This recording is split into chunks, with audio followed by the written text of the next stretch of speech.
nangyari? Ba't nagmawala si Mamita? Love, ayaw niyang inumin yung gamot niya. Nung sinabihan ko siya, bigla na lang siyang nagwawala ng ganyan. Ay, nako. Mamita, inumin niyo na po yung gamot niyo. Para gumaling na po kayo agad. Para makasama po namin kayo sa park. Mamita, tama si Cheska.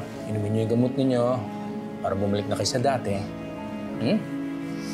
Mamita. Love, hayaan mo na siya. Huwag na natin siyang pilitin. May sakit si Mamita, kaya kailangan natin siyang intindihin. Ako na ang bahalang magpainom sa kanya ng gamot niya mamaya. Alam mo, kailangan natin siguro kumuha ng nurse or caregiver or Labog na! Hindi na kailangan. Lalo lang mahihirapan si Mamita. Alam mo namang hindi siya sanay kapag iba ang tao, di ba? Ako na ang mag-aalaga sa kanya. Sigurado ka kaya mo? Oo naman. Close naman kami ni Mamita eh. Di ba, Mamita? Ako, love. Napakaswerte talaga namin dahil sa'yo. Kung wala ka, paano naman kami? Thank you, ha? Ay, hindi ako mawawala, Darius. Hindi ko kayo iiwan. Thank you.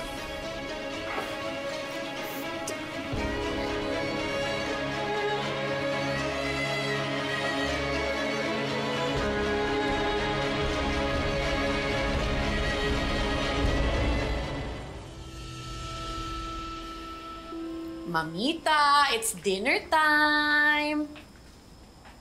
Kailangan mo nang kumain.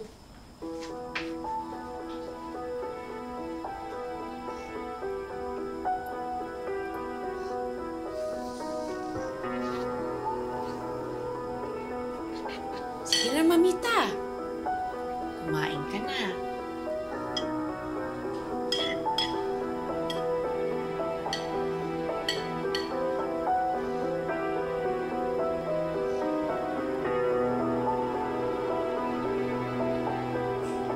Mamita? Huwag mong uubusin ng pasensya ko. Kanina mo pa ako biniwisin.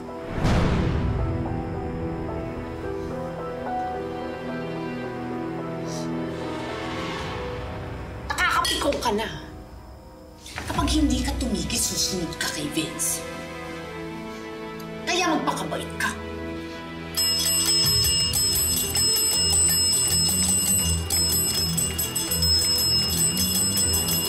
Ano yun?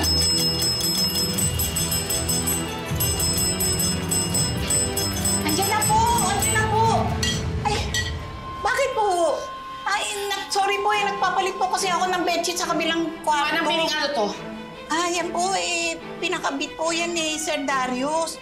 Sa rich yan ni Mama Son para daw po kapag kailangan daw po niya ako, madali po akong matawag.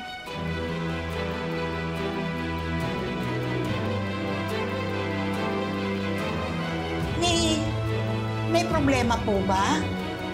Kasi grabe yung pindot ni Mami. Parang may masamang nangyari. Manang Biring, anong klaseng tanong ba naman yan? Siguro hindi pa sanay si Mamita. Kailangan niya ng tubig. Kailangan niya ng tubig. Hindi ako nakapagdala ng tubig. Sige po. Okay lang po ba kayo talaga? Manang Biring, anong klaseng tanong ba naman yan? Siyempre okay naman si Mamita, no? Sige na, ikuha niyo na siya ng tubig. Sige po.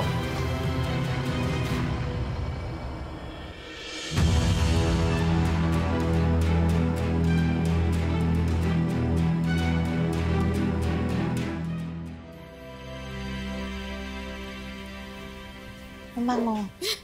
Tama.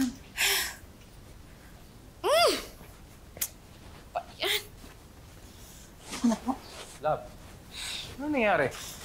Naku, sir. Tinabig po kasi ni Ma'am Asun yung tubig kay Ma'am Lucy. Ito, meron po rito.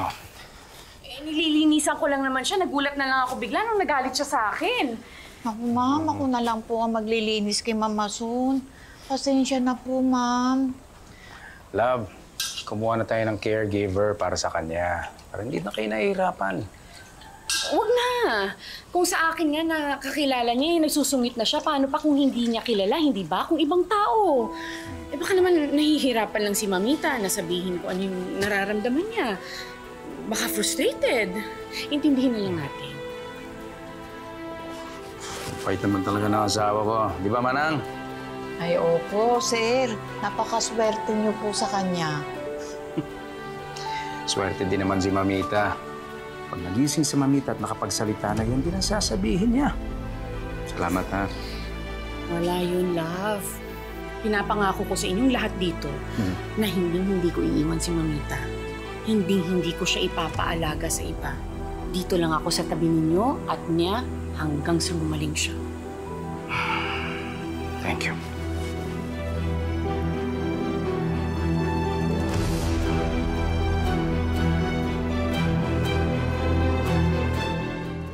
Okay po, Mamita. Practicein po natin yung tinuro ko sa'yo kanina. 1 ding for yes and 2 dings for no. Okay. At kapag tama po yung sagot mo, may kiss po kayo sa akin. Okay. Mamita, love mo po ba ako?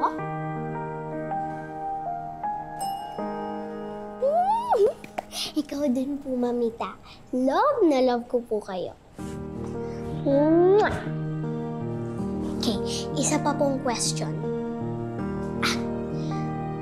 Mabaho po ba ako, Mamita?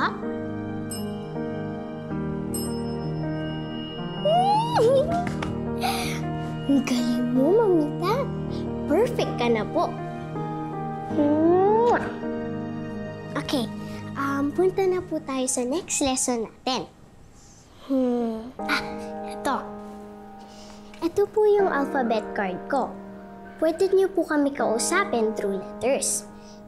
Ituro niyo po yung name niyo.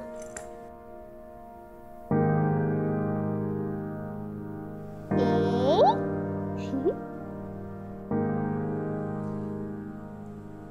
Z.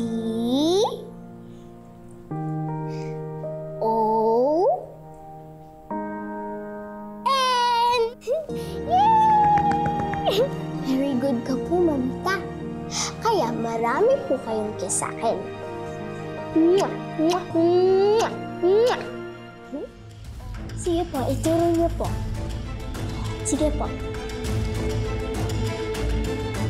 F.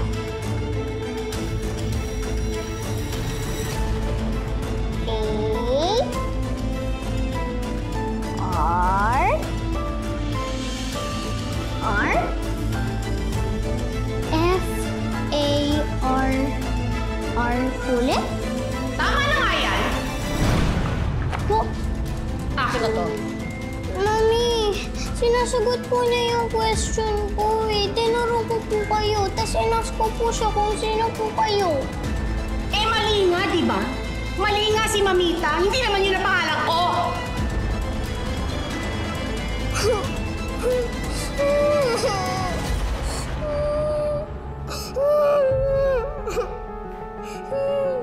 Jessica, why are you crying?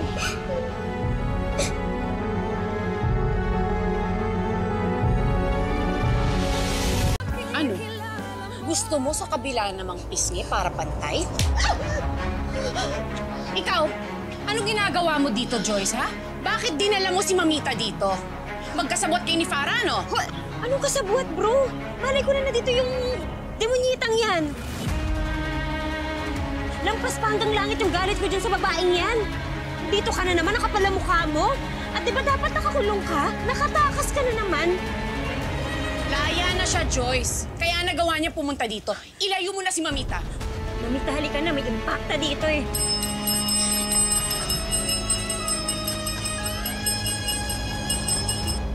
Mamita!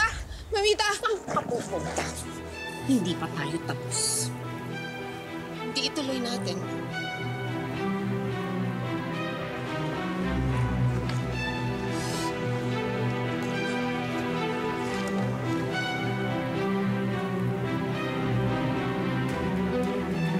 Mamita.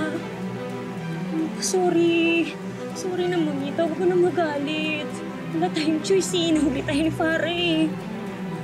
Mamita, pangako. Magkakaroon pa ng pagkakataon ulit. Magkikita ulit kayo ni Lucy. Pangako ko yan sa'yo. Hindi ko siya iiwan. Tutulungan ko siya hanggat hindi siya nakakabalik sa katawan niya. Mamita, sorry no. Mamita, okay ba yun sa'yo?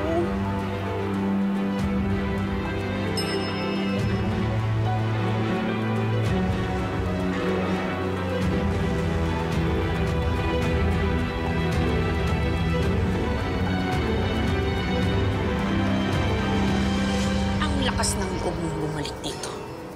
Bakit naman hindi? Inagaw mo ang pamilya ko, kaya babawiin ko sila sa'yo.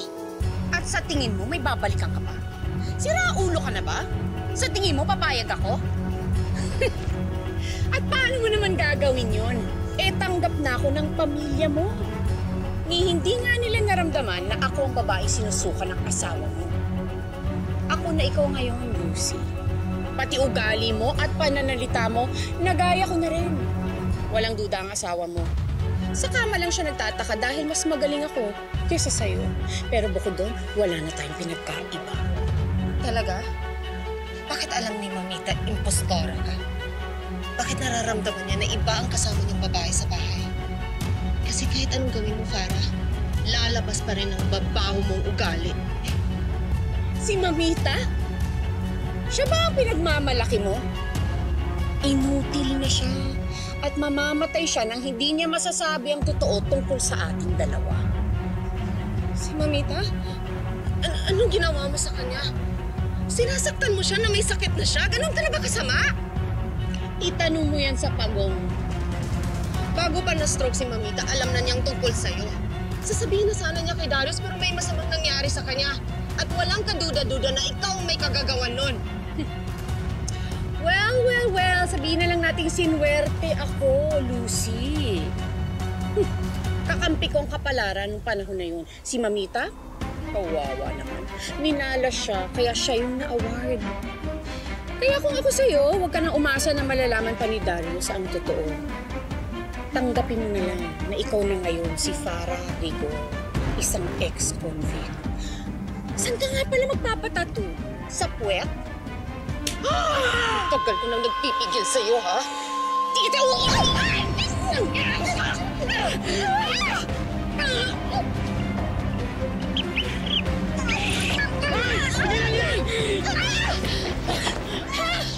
Ibabalik kita sa kulungan!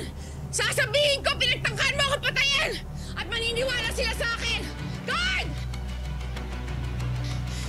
Guard! Tulong, guard! Guard, tulong! Abulin niyo siya! Kriminal siya! Hulihin niyo siya! Dali! Doon! Hoy! Tingnan!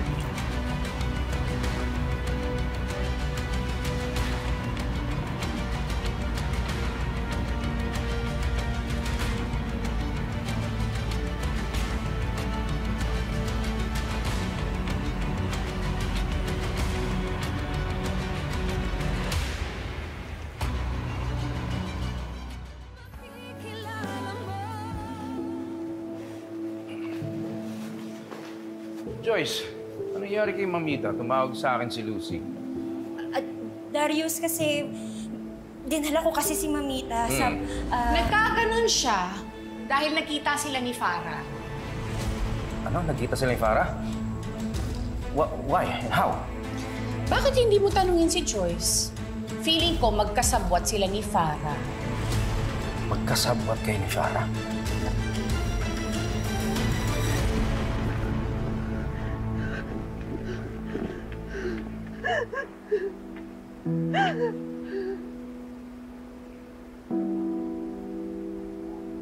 I'm really sorry, Lucy, sa nangyari sa'yo. I'm so sorry. Mamita, wala na tayong magagawa sa past. Ang iniisip ko na lang po ang future. Na malaman ko na makakasama ang pamilya ko. Na malalaman na rin nila yung totoong nangyari sa akin. That will happen soon, Lucy. Kukumbisin ko si Darius na malaman niya ang totoo. The real truth. Paano ba malalaman ni Darius yung totoo? Ano na ngayon, Lord? Sana po gumaling na po si Mamita dahil kung hindi magsisimula na naman ako sa wala. Bakit palagi ganun? Bakit palagi nananalo si Farah sa akin?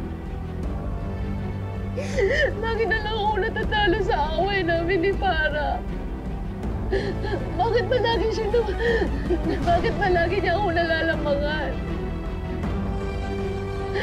Kailan mo matatapos lahat ng to?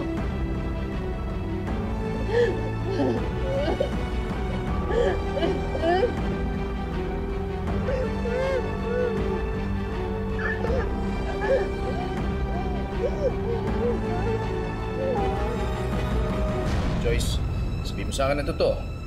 Magkasabot ba kayo ni Farah? Di, uy! Ito si Bro, mapagawa ka naman ng kwento. Pati ba ako, paghihinalaan mo? Kung hindi, bakit mo nilabas si Mamita? Para magkita sila ni Farah, hindi ba? Ba't ko naman gagawin yun? Pinasyal ko si Mamita para makalanghap ng sariwang hangin, para makakita ng ibang view. Malay ko ba na nandun si Farah? Pero sorry, hindi ko talaga alam eh. Bro, alam mo na hit ko yung babaeng yun, di ba? Exactly! Si Joyce tsaka si Farah, never sila naging close. At saan mo naman nakuha yung idea na magkasabot sila ni Farah? Bro, best friend tayo. Bakit mo ako pinag-iisipan ng masama? Joyce, pasensya ka na dun sa sinabi ni Lucy. Si Lucy did not mean that. Minsan kasi dun si Lucy, nasa stress lang siya nung nakita niya si Farah. Lucy, ba't pumasok sa isip mo? It's okay. No worries. Akabisit naman talaga yung babaeng yun eh. Matik na yun.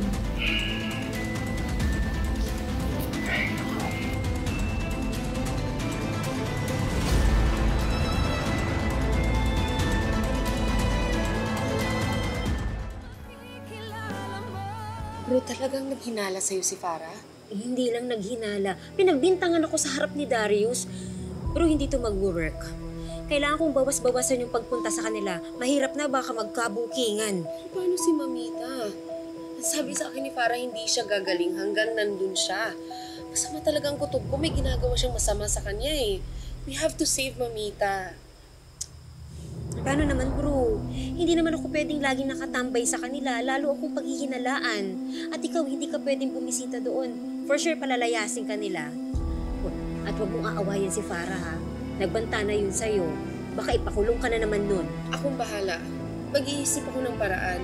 Hindi pwedeng wala akong gagawin para sa pamilya ko. At hindi ako mapipigilan ni Farah. Nakulong na ako. Wala na akong kinakatakutan pa.